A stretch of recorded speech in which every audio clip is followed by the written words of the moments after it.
पिता परमेश्वर को मेरा प्रणाम नमस्कार। आपके अंदर जो बैठा है वो परमात्मा स्वरूप, मैं उसको प्रणाम करता हूँ। सदगुरु को प्रणाम करता हूँ, कबीर को प्रणाम करता हूँ, आगामी भाई प्रमाण सभी को प्रणाम करता हूँ। जो सब में है, जो मुझ में है। मित्रों, हमने 3 अध्याय तक जो है 3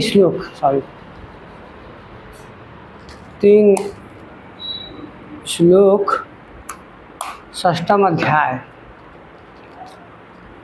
कि हम चर्चा कर चुके हैं।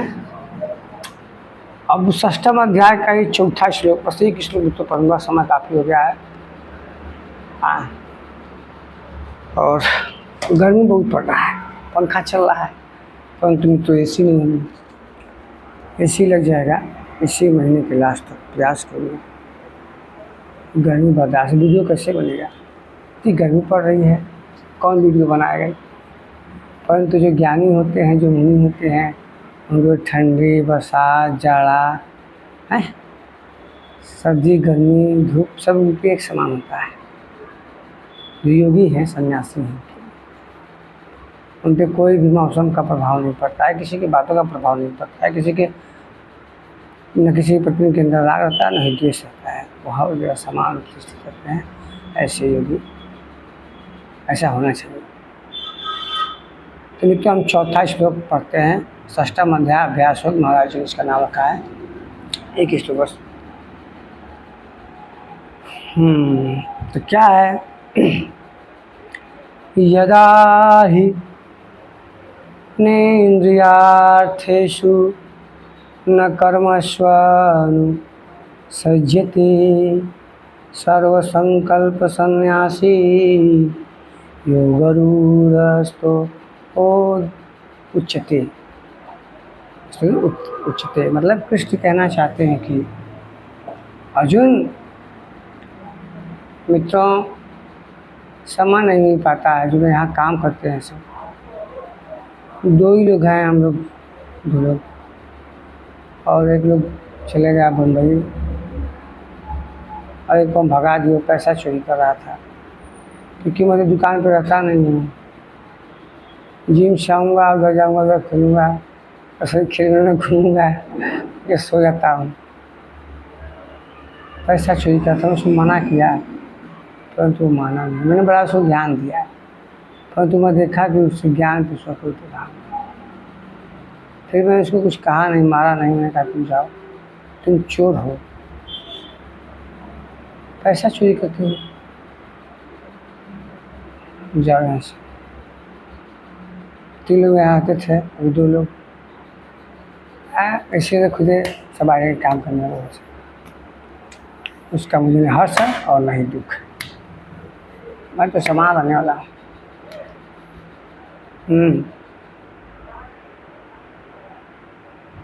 तो चोरियाँ भी कई प्रकार की होती है। कोई सोना चोरी करता है, कोई चांदी चोरी करता है, कोई रुपया धन संपत्ति चोरी करता है। और मैं कहता हूँ अगर चुराना है ना, तो अपनी बुराइयों को चुरा लो, अपने अहंकार को चुरा लो, अपनी माया को चुरा लो। चुरा के इसको फेंक दो, कहीं गाड़ दो। और लूटना तो राम नाम लूटो। राम नाम की लूट पड़ी है, लूट सके तो लूट, बाद में पछताएगा जब प्राण जाएंगे छूट। तो राम नाम की लूट पड़ी है, आत्मा राम की लूट पड़ी है। ऐसे से महागुरु सतगुरु हैं, इसलिए की शिक्षा लेनी चाहिए, ज्ञान लेना चाहिए। और अपने अंदर जितनी हैं सब चोरियाँ मन से हैं, सब खत्म। कोई मित्र होता है चित चोर होता है, कोई चित को चुरा लेता है। समझ रहे हैं? प्रेम के द्वारा चित को चुराता है। जिसका चित परमात्मा में लग गया हो, प्रेम में लग गया हो, अब उसे क्या दिखाई देगा? बस हर जगह तू ही तू है। जहाँ में तू ही तू है, जहाँ कुछ की इच्छा नहीं, किसी की चाह नहीं है, किसी की परवाह नहीं है, जो स्वयं प्रेम में स्थित हो गया है, जो परमात्मा में स्थित हो गया है, उसको कुछ भी नहीं प्राप्त करने की आवश्यकता है। वहीं प्रेम है, वहीं परमात्मा है। परमात्मा कहीं नहीं है। जहाँ अनंत इच्छाओं का त्याग, कुछ भी पाने की इच्छा नहीं है, तो बस समर्पण की भावना है। जहाँ समर्पण है वहीं प्रेम।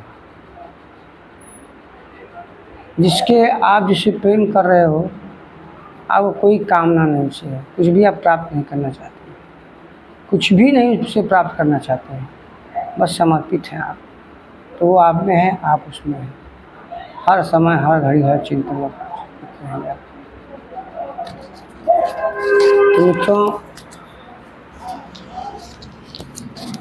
जो है आइए हम चौथा श्लोक पढ़, चौथा श्लोक मैं पढ़ दिया हूँ। कृष्ण कहता है कि जिस काल में पुरुष ना तो इंद्रियों के भोगों से आसक्त होता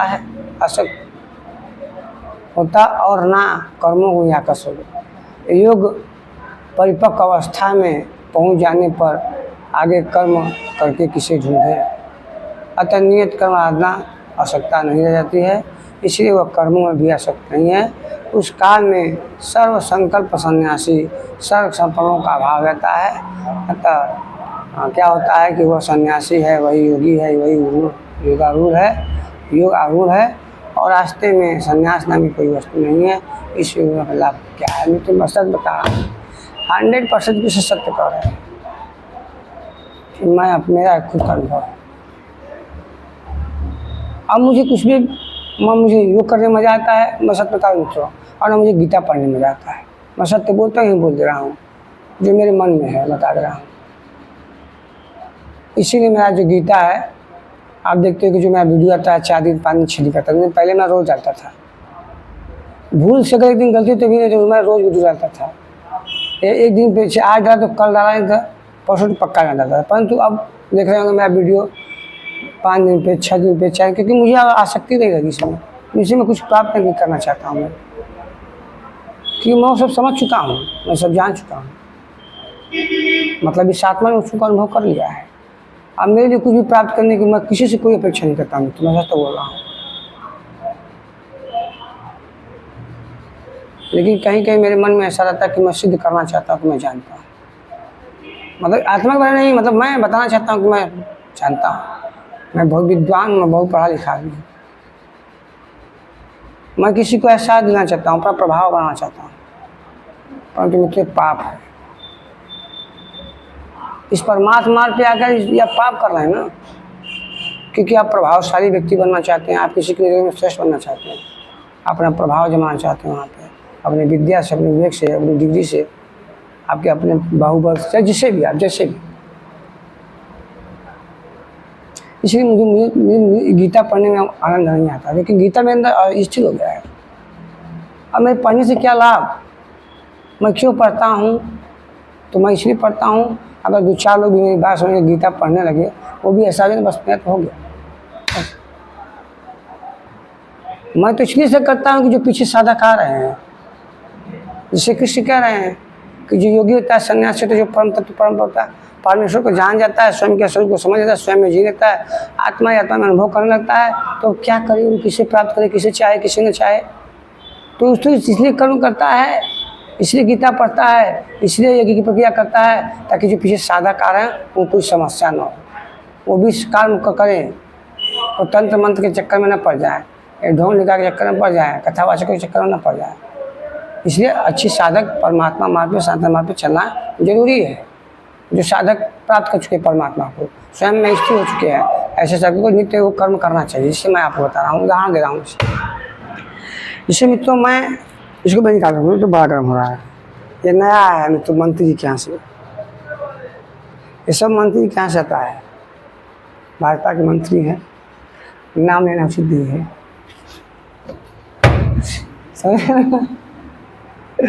तो कहने का मतलब यही मित्रों, क्या मैं कह रहा था, मैं चित कहीं और है ना। हाँ, तो मैं कह रहा था कि अब कुछ भी पाने की लालसा न है, न किसी की इच्छा है, परंतु वो साधक इसलिए साधना करता है कि पीछे जो साधक आ रहे हैं उनके लिए समस्या ना हो। जैसे मैं आपको यहाँ दे रहा हूँ, जैसे मैं जिम में जाता हूँ, एक्सरसाइज करता हूँ, बॉडी वडी मसल सब बनाता हूँ, ट्राइसेप बाइसेप करता हूँ। तो मित्रों ये सब जो है मैं जाता हूँ, कभी कभी जो वहाँ ट्रेनर होते हैं, अभी मेरी उम्र के हैं, तो क्या वो जो ट्रेनर हैं तो वो तो बॉडी बना लिए हैं, उनकी बॉडी तो है भी, तभी इतना मुश्किल है, परंतु फिर भी वो रोज़ करते हैं 1 घंटा जिम। क्यों करते हैं? अपना बैलेंस बनाने के लिए, मेरा बना रहा है, ताकि जो बच्चे सीखने आ रहे हैं वो भी ऐसा मुझे देख के करे हो, इसलिए वो ऐसा करते हैं। ये अपने शरीर को स्वस्थ नहीं करते हैं, वैसा है। उसी तरह जो परमात्मा हमारे पे जो सतमार्ग पे है, वो इसलिए कर्म करता है, साधना करता है, परमात्मा की बात करता है, परमा का चिंतन करता है, ताकि जो पीछे साधक इस मार्ग पे आ रहे हैं उनको भी अच्छा लगे, ताकि वो आधे में काम छोड़े हम भागना चाहें, आधा में काम न छोड़ें, हैं, जिससे परमात्मा की प्राप्ति न हो जाए, मतलब स्वयं की प्राप्ति में आत्मा की प्राप्ति न हो जाए। इसलिए मित्रों मैं इसलिए ऐसे करता हूँ, मैं इसलिए से पढ़ता हूँ, क्योंकि उसका धर्म बन जाता है।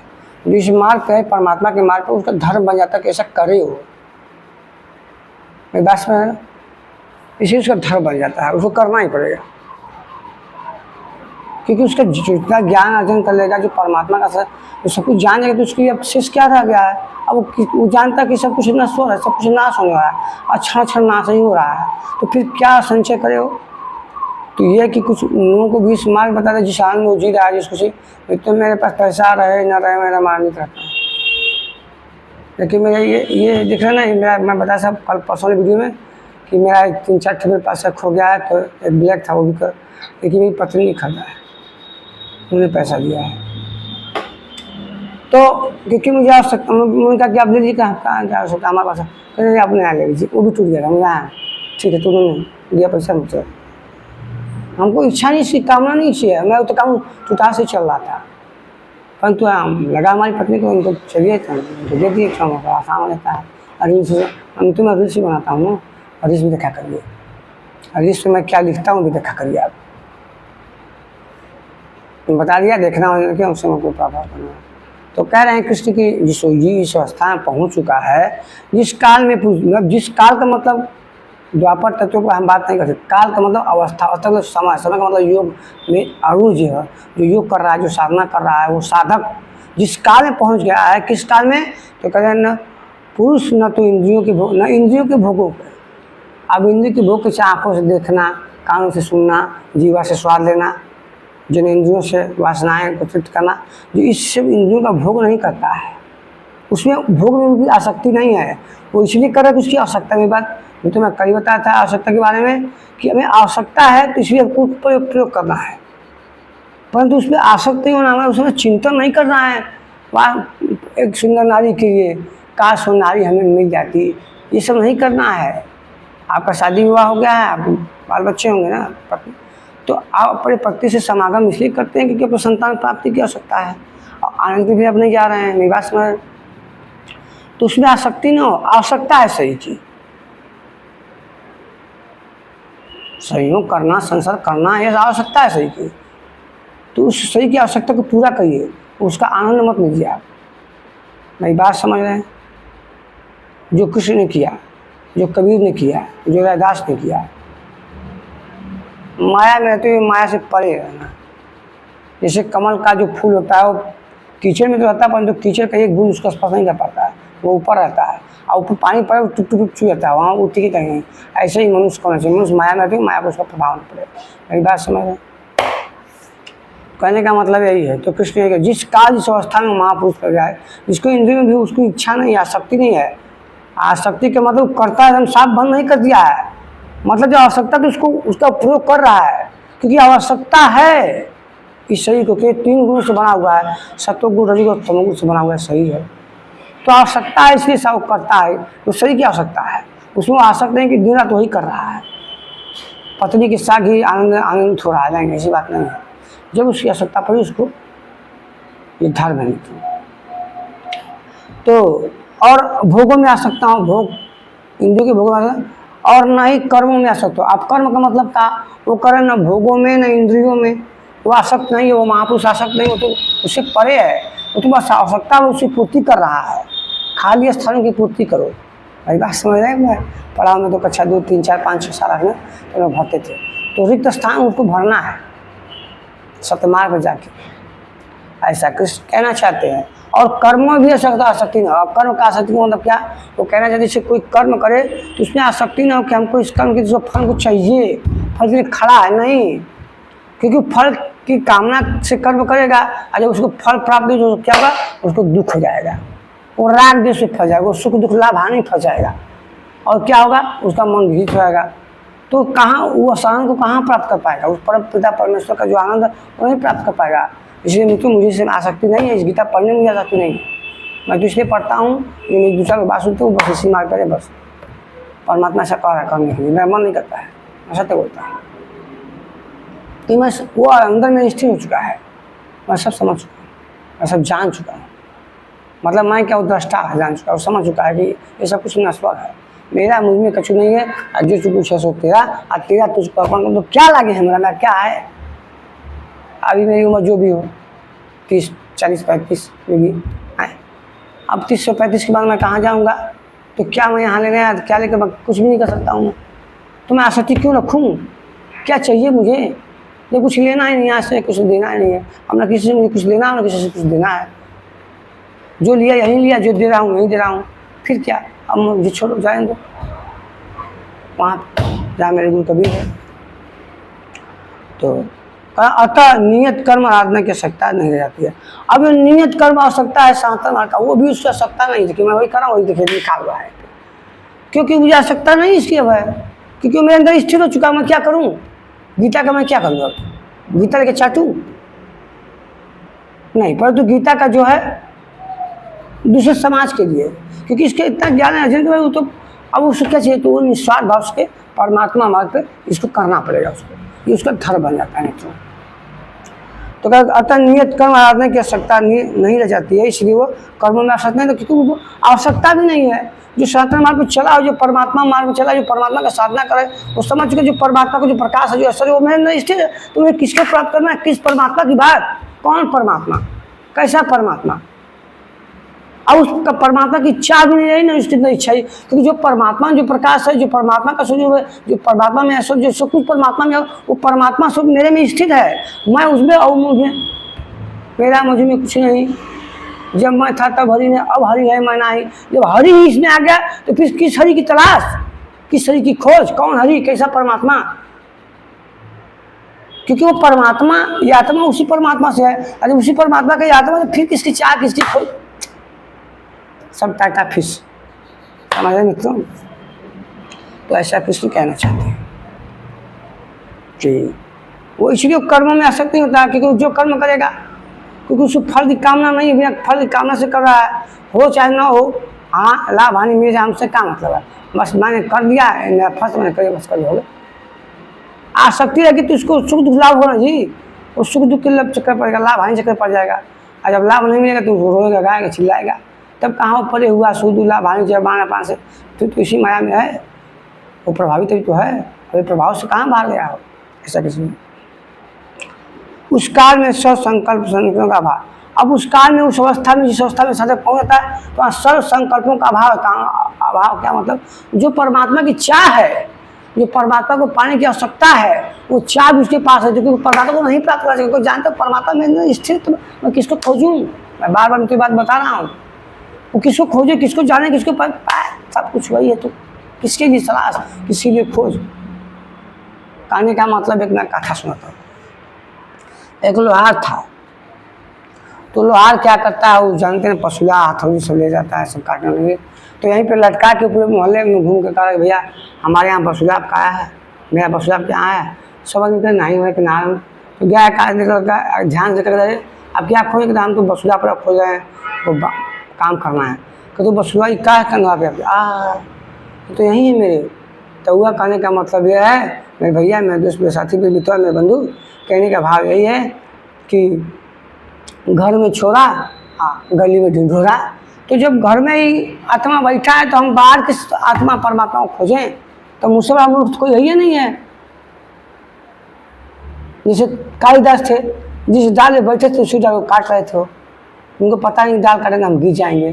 तो बात वही हो ना कि कस्तूरी कुंडल बसे मेरी गुड़े बनवाई, आ घटघट में राम दुनिया देखे नहीं। तो कस्तूरी और कुंडल वो सर्वव्यापी परमात्मा अपने अंदर ही है, घटघट में ही परमात्मा वास कर रहा है, हर क्षण। परंतु वो देखने वाले यहाँ चाहिए, उस परमात्मा हर सभी के प्रति प्रेम भाव तो होना चाहिए। अभी आप जैसे प्रेम करो, उसे द्वेष करो, उसे क्या है सब। अभी परमात्मा का भाव आपको अनुभव हो गया, तो वो अब कहते हैं कि जो सभी संकल्पों का सब नाश वहाँ हो जाए, जो भी कामना उसके अंदर है, परमात्मा की इच्छा हो, यश की प्राप्ति की हो, जो ये कहता हो कि मैं तो खाना नहीं खाता हूँ, मैं तो बस सांस लेकर जीवन जीता हूँ, मैं तो बहुत बड़ा योगी हो गया हूँ, अब मेरे कर्म करने न करने से कोई लाभ हानि होने वाला नहीं है, फिर भी उसको कर्म करना चाहिए, ऐसा कैसे कहते हैं। तो वही योग जो है वो कह किसी की वही योगा अरुण है, वही एक पारुण है, वही जो इस सब कुछ समझ चुका है, वो जान चुका है, वही अरुण है। और रास्ते में संन्यास में कोई चीज़ नहीं है। कैसा संन्यास, कैसा योग, कैसा साधना, इस योग आरुण से लाभ क्या है अब मैं तुम्हें बताऊंगा कल लाभ क्या होता है। तो है परमपिता परमेश्वर है गुरु महाराज आशीर्वादी के मैं सबको इसी बताते। तो कहने का मतलब मित्रों यही है कि अब इससे न कोई लाभ है, नहा लिए तो किसकी बात करे हो, कौन आत्मा कौन परमात्मा, किसकी इच्छा, न उसको यश चाहिए, न उसको लाभ चाहिए, न उसको इच्छा चाहिए, न मान अपमान, उसको कुछ भी नहीं चाहिए। तो सातवां वर्ष कर्म कर रहा है समाज कल्याण के, जो पीछे आना चाहते उनको बताने के लिए, ताकि वो आए तो भी ऐसा कर्म करें, बिना कर्मों करने, बिना साधना प्रक्रिया करें, उस परमात्मा की प्राप्ति करना, परमात्मा का अनुभव करना, मतलब स्वयं का अनुभव करना।